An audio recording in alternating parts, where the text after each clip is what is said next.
Gracias, subsecretario. Vamos a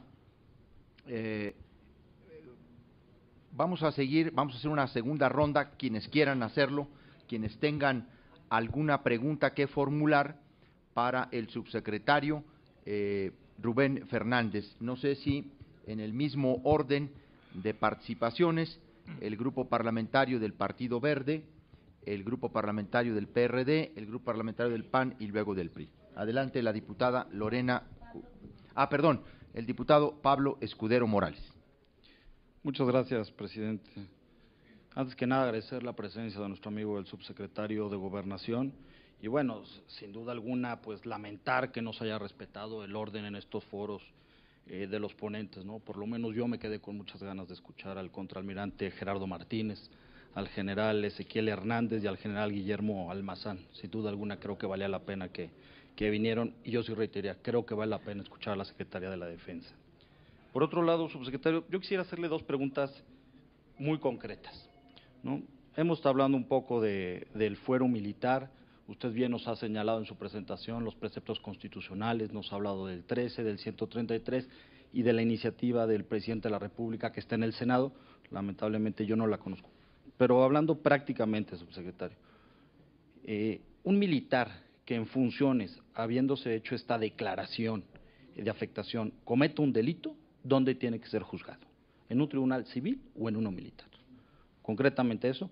Y la siguiente, si tuviéramos ya en vigencia esta ley, ¿usted cree que debiera de hacerse o usted cree que existen elementos suficientes para hacer una declaración de afectación en Michoacán? ¿Se contemplaría ahorita hacer una declaración por los escenarios, evidentemente, que tiene la Secretaría de Gobernación, por la información que tiene, por los últimos sucesos en Michoacán? ¿Sería considerado, o sea, se pondría a consideración del Consejo hacer la declaratoria en Michoacán? Es cuanto, gracias. Sobre la primera parte, diputado, en la propuesta que hemos venido planteando, en los casos en los cuales personal de las Fuerzas Armadas pudieran cometer delitos en el marco de la atención a una afectación de la seguridad interior, la propuesta que planteamos es ajustarnos a la minuta del Senado, que establece que prevalece el fuero militar en principio y que deberían sujetarse los casos que usted comenta a lo previsto, entre otras cosas, en tratados internacionales. Necesitamos entrarle a la discusión del foro militar para dejar esto en blanco y negro y no la interpretación constitucional. Este es un tema que está en el Senado de la República, que debe ser enriquecido por los legisladores, esperamos nosotros, pero ahí está la propuesta. Sentimos que urge, al igual que las otras materias que estamos aquí comentando, derechos humanos, por ejemplo, entrarle a la discusión del foro militar. Por lo pronto, la propuesta que planteamos nosotros es que las faltas en las cuales se van involucrados civiles deberían ser conocidas en los términos que prevé nuestra Constitución, entre otras cosas, atendiendo los tratados internacionales, Convención Interamericana de Derechos Humanos, por ejemplo.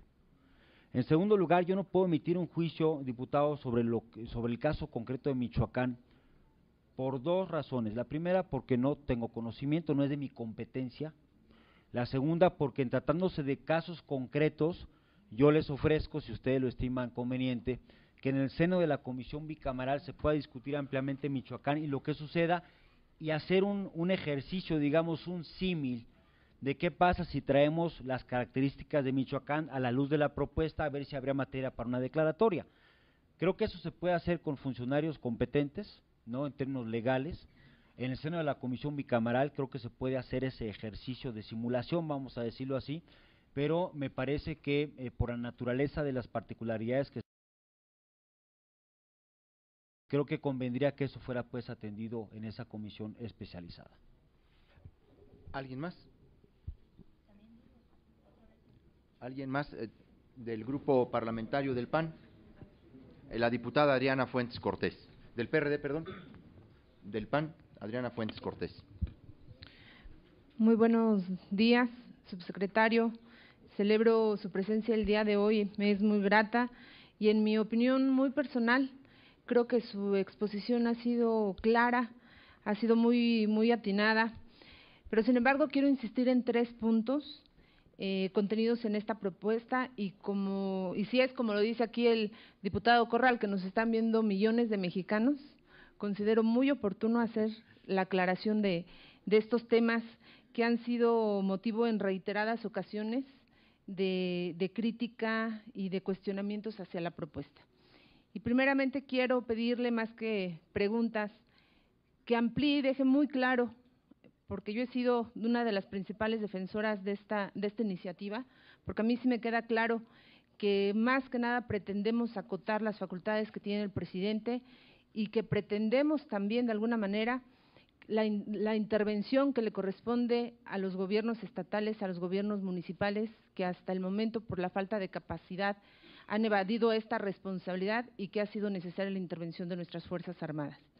Y primeramente le pido si nos puede ampliar el tema y dejar claro si dentro del Consejo de Seguridad Nacional va a tener voz o no el ciudadano. Otro tema es dentro de las resoluciones que llega a tomar el Consejo de Seguridad Nacional, ¿va a ser posible la impugnación o no? Y si me permite hacer tocar el tercer tema, ¿de qué manera se va a garantizar que el presidente de la República de manera unilateral no disponga de las Fuerzas Armadas y que excluya tanto a los poderes legislativos y judicial? Y esta sí es pregunta, si también me lo permite, si se tienen registradas algunas acciones dentro de los estados, dentro de los municipios, que actualmente se estén llevando a cabo en materia de inteligencia y contrainteligencia. Por sus respuestas, muchísimas gracias. Tiene la palabra el subsecretario Rubén Fernández.